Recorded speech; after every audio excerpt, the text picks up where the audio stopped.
નમસ્કાર, જય શ્રી કૃષ્ણ મિત્રો, સ્વાગત છે તમારું અમારી ચેનલમાં। મિત્રો, આજના વિડીયોમાં આપણે માં દશામાના વ્રતની પૂજન વિધિ, દશામાનું સ્થાપન કેવી રીતે કરવું, કઈ કઈ સામગ્રી જોઈએ, વ્રતનું મહાત્મ્ય અને કથા વાર્તા સાંભળીશું। મિત્રો, દશામાનું આ વ્રત અષાઢ સુદ અમાસના દિવસથી શરૂ થાય છે અને શ્રાવણ દશમ સુધી એમ 10 દિવસ આ વ્રતની પૂજા કરાય છે। આ 10 દિવસ દશામાની મૂર્તિને ઘરમાં લાવી સ્થાપન કરી પૂજા કરાય છે।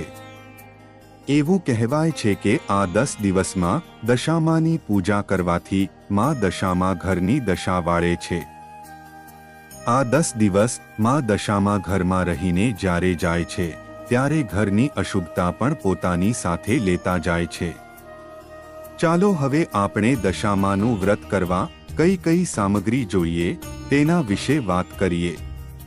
વ્રત કરવા માટે સૌપ્રથમ દશામાની સાંઢણી બનાવાય છે અથવા તો દશામાની મૂર્તિ કે છબી પણ લઈ શકાય છે। ગણપતિ દાદાની મૂર્તિ, લાકડાનું બાઝોટ કે પાટલો, લાલ વસ્ત્ર, સ્થાપના માટે તાંબાનો કળશ, નાગરવેલ અથવા આસોપાલવના પાન, નાડાહળી, અબીલ, ગુલાલ, કંકુ, અક્ષત, સોપારી, આરતીની થાળી અને અખંડ દીવો તથા માતાજીને ચઢાવવા માટે ચુંદડી, શ્રીફળ વગેરે સામગ્રી લેવી। આ દરેક સામગ્રીને પર પાણી છાંટી પવિત્ર કરવી। વ્રત કરનારે દિવાસાના દિવસે સવારે વહેલા ઉઠી નાહી ધોઈ સ્વચ્છ વસ્ત્ર પહેરવા। જે જગ્યાએ પૂજા સ્થાપના કરવાની હોય તે જગ્યાને પવિત્ર કરી લાકડાનું બાઝોટ ઢાળી તેના પર લાલ વસ્ત્ર પાથરવું। ભગવાન શ્રી ગણેશની પૂજા કરવી, કારણ કે કોઈ પણ પૂજામાં ગણેશની પૂજા પ્રથમ કરાય છે। ત્યાર પછી ચોખા કે ઘઉંની ઢગલી કરી દશામાની મૂર્તિ કે ફોટાની સ્થાપના કરવી। ચુંદડી, હાર ચડાવી, અબીલ, ગુલાલ, પુષ્પ વગેરે સામગ્રી ચડાવી। દશામાને કંકુનો ચાંદલો કરવો અને કળશનું સ્થાપન કરવું। અબીલ, ગુલાલ, કંકુ, પુષ્પ ચડાવવા, તેના પર આસોપાલવના પાન મૂકવા। સૂત્રના 10 તાર લઈ કળશ પર વીંટાળવા, બીજા 10 તાર લઈ શ્રીફળ પર વીંટાળવા। આમ કળશ પર શ્રીફળ મૂકી કળશ પર 10 કંકુના ચાંદલા કરવા। શ્રીફળને ચાંદલો કરવો। આમ કળશ સ્થાપના કરી સૂત્રના 10 તાર લઈ 10 ગાંઠો વાળવી। આ દોરો પોતાના કાંડે બાંધવો। અખંડ દીવો પ્રગટાવો। આરતી કરી શ્રદ્ધા અને પૂરી ભક્તિથી દશામાની વાર્તા સાંભળવી। દશામાના મંત્રના 108 જપ કરવા, ઉપવાસ કરવો અથવા એકટાણું કરવું। આમ 10 દિવસ પવિત્ર મનથી પૂજા કરવી અને 10 દિવસે પવિત્ર જળમાં મૂર્તિ વિસર્જિત કરવી। ચાલો મિત્રો, હવે આપણે માં દશામાના વ્રતની કથા સાંભળીએ। સુવર્ણપુર નગરીમાં અભ્યસેન નામે ઘણો જ ગર્વિષ્ઠ રાજા રાજ કરતો હતો। નગરની સમૃદ્ધિનો પાર ન હતો। રાજાની ગુણિયલ, સંસ્કારી અને અતિ સુશીલ તથા રૂપવતી રાણીનું નામ અનંગસેના હતું। રાણી ઘણી જ નમ્ર અને ધર્મિષ્ઠ હતી। એ ઘણીવાર રાજાને અહંકાર ન કરવા સમજાવતી, પણ રાજા એની વાત કદી ન સાંભળતો। એક દિવસ રાજમહેલના ઝરૂખે બેઠેલી રાણી નદીના કિનારે સ્ત્રીઓને વ્રત કરતી જોઈ। તેથી રાણીએ કુતૂહલવશ થઈ તરત દાસીને આજ્ઞા આપી કે નદી કિનારે સોળે શણગાર સજીને ટોળે બેસેલી સ્ત્રીઓ શું કરે છે એ જાણી લા। દાસી દોડતી દોડતી સ્ત્રીઓ પાસે ગઈ અને પૂછવા લાગી કે તમે બધા શું કરો છો? ત્યારે એક સ્ત્રીએ જવાબ આપતા કહ્યું, અમે દશામાનું વ્રત કરીએ છીએ। આ વ્રતની વિધિ એવી છે કે સૂત્રના 10 તાર લઈ 10 ગાંઠ વાળવી, ગાંઠે ગાંઠે કંકુના ચાંદલા કરવા। ત્યારબાદ સ્ત્રીએ વ્રત ક્યારે કરવું, કેવી રીતે કરવું વગેરે જણાવ્યું। દાસીએ મહેલમાં આવીને રાણીને બધી વાત કરી। ધાર્મિક સ્વભાવની રાણીને પણ આ વ્રત કરવાની ઈચ્છા થઈ। મનથી વ્રત કરવાનું નક્કી કર્યું। એણે રાજાને આ વાત જણાવી તો અહંકારી રાજાને ના પાડી દીધી અને કહ્યું, આ વ્રત તો ગરીબ ગુરખા માટે છે। તારે તો ઘણી સાહેબી છે, ધન દોલત, નોકર ચાકર, બાગ બગીચા, રાજપાટ બધું છે, માટે આ વ્રત કરવાનું જ છોડી દે. રાજાના અભિમાન ભર્યા વચન સાંભળીને રાણીનું દિલ દુભાયું. એ જાણતી હતી કે ગમે તેવી સમજાવટ છતાં અભિમાની રાજા એકનો બે થવાનો નથી. રાજાએ અહંકાર, ગર્વ અને અભિમાનમાં ચકચૂર થઈને દશામા વ્રતનું અપમાન કર્યું. તેથી દશામાના ક્રોધનો પાર ન રહ્યો. માએ રાજાના સપનામાં આવીને એક જ શબ્દ કહ્યો, પડું છું. બીજા જ દિવસે પડોશી રાજા લાવ લશ્કર સાથે ચઢી આવ્યો.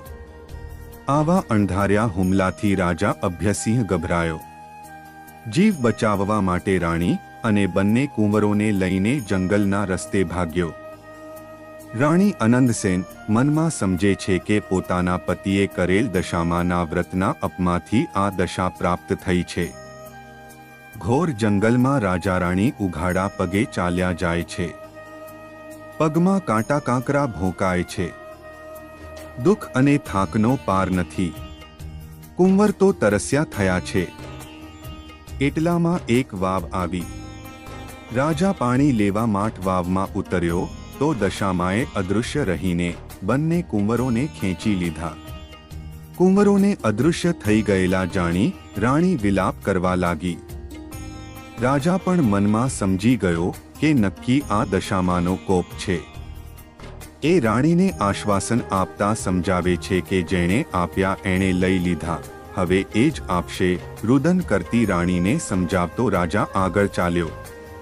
થાકના લીધે બંનેના પગ ઘસડાય છે. પગમાં વેઢા વેઢાના કાંટા ભોંકાઈ ગયા છે, તેથી પીડાનો પાર નથી. રસ્તામાં એક વાડી આવી. રાજાને થયું કે હાશ, બે ઘડી વિસામો તો મળશે. પણ રાજાએ વાડીમાં જેવા પગ મૂક્યા તો ખીલેલા ફૂલો કરમાઈ ગયા. વાડીનો માળી વિચાર કરવા માંડ્યો કે નક્કી આ માણસ પાપી પગલાનો છે. તેથી માળી લાકડી લઈને રાજા રાણીને મારવા દોડ્યો. રાજા રાણી માંડ બચીને ભાગ્યા. જીવનથી હતાશ થઈ ગયેલા ભિખારી જેવી હાલતમાં બંને એક નગરમાં આવ્યા. એ નગર રાજાની બહેનનું હતું. રાજાને આશા હતી કે બહેન જરૂર આશરો આપશે. એણે પાદરેથી પોતાની બહેનને સંદેશો મોકલ્યો કે તેનો ભાઈ આવ્યો છે. બહેન પોતાના ભાઈને સોનાની ગાગરમાં સુખડી મોકલાવી અને સાથે સોનની સાંકળ મૂકી. પણ સોનાની ગાગર પિત્તળની બની ગઈ. સુખડી ઈંટના કટકા બની ગઈ અને સોનાની સાંકળીના બદલે ફૂંફાડા મારતો કાળો નાગ નીકળ્યો. રાજા વિચાર કરે છે કે મારી સગી બહેન મને મારી નાખવા આવું ન કરે.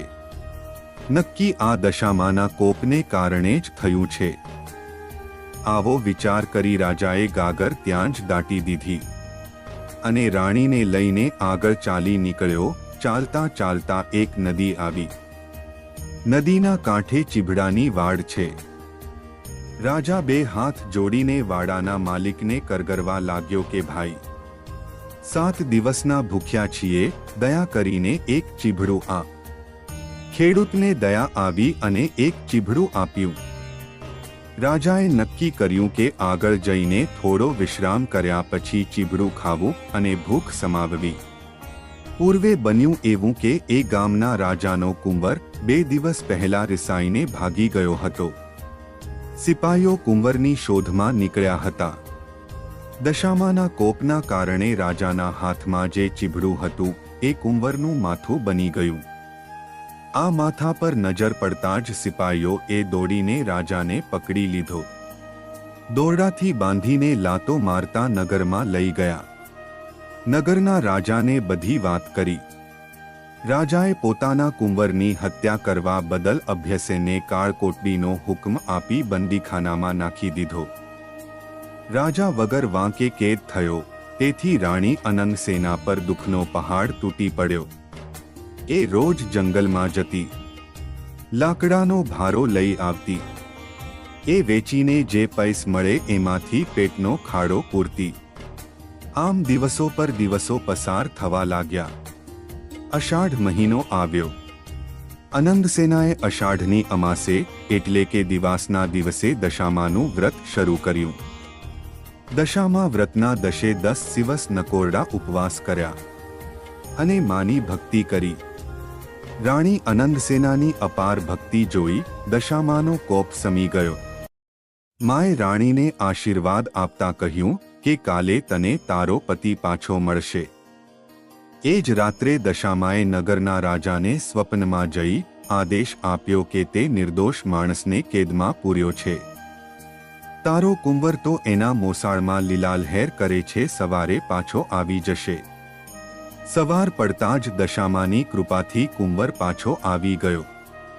રાજાએ જાતે જઈને અભ્યસેનને બંદીખાનામાંથી મુક્ત કરી ક્ષમા માંગી. એટલું જ નહીં, ખૂબ ધન પણ આપ્યું. રાજા રાણી રથમાં બેસીને સુરવણપુર આવવા નીકળ્યા. રસ્તામાં બહેનનું નગર આવ્યું. રાજાની પેલી ગાગર સોનાની બની ગઈ હતી. ગાગરમાં સોનાની સાંકળ અને સુખડી હતી. એટલામાં બહેન પણ આવી. આગ્રહ કરીને ભાઈ ભાભીને ઘેર લઈ ગઈ. 2 દિવસ રોકાઈને રાજા રાણી આગળ ચાલ્યા. રસ્તામાં વાવ આવી. જોયું તો વાવના કાંઠે દશામાં વૃદ્ધ ડોશીનું રૂપ ધારણ કરીને ઊભા છે. બંને કુંવરો એમની આંગળી પકડીને ઊભા છે. રાજા રાણી તરત માતાજીને ઓળખી ગયા અને માના પગમાં પડ્યા. દશામાએ અસલ સ્વરૂપમાં આવી દર્શન આપતા કહ્યું, હે રાજા, તે અભિમાન આણીને મારા વ્રતનું અપમાન કર્યું હતું. તેથી તારા પર હું કોપાયમાન થઈ હતી. પણ હવે તારો ગર્વ ગળી ગયો છે. વળી તારી રાણીએ ભાવથી મારું વ્રત કર્યું છે, તેથી હું પ્રસન્ન થઈ છું. તારું રાજ તને પાછું મળી જશે. માં કરતો રાજા અભ્યસેન દશામાના પગમાં આળોટી પડ્યો અને બોલ્યો, હે માં, કળિયુગમાં તમારી કારમી કસોટીમાંથી કોઈ પાર ઉતરી નહીં શકે, માટે આવો કોપ કદી ન કરશો. દશામાં મીઠું મધુર હાસ્ય વેરતા બોલ્યા, તારી વાત કબૂલ કરું છું. કળિયુગમાં જે કોઈ મારી કથા સાંભળશે કે સંભળાવશે તેની દશા સદા સારી રહેશે. આમ કહી દશામાં અદૃશ્ય થઈ ગયા. રાજા રાણી બંને કુંવરો સાથે પોતાના રાજ્યમાં આવ્યા. અભ્યસેનના સેનાપતિ એ પડોશી રાજાને હરાવીને રાજ પાછું મેળવ્યું હતું. રાજા રાણી આનંદપૂર્વક દિવસો પસાર કરવા લાગ્યા. હે દશામાં, જેવા રાજા રાણીને ફયા તેમ વ્રત કરનાર સર્વને ફળજો. જય દશામાં.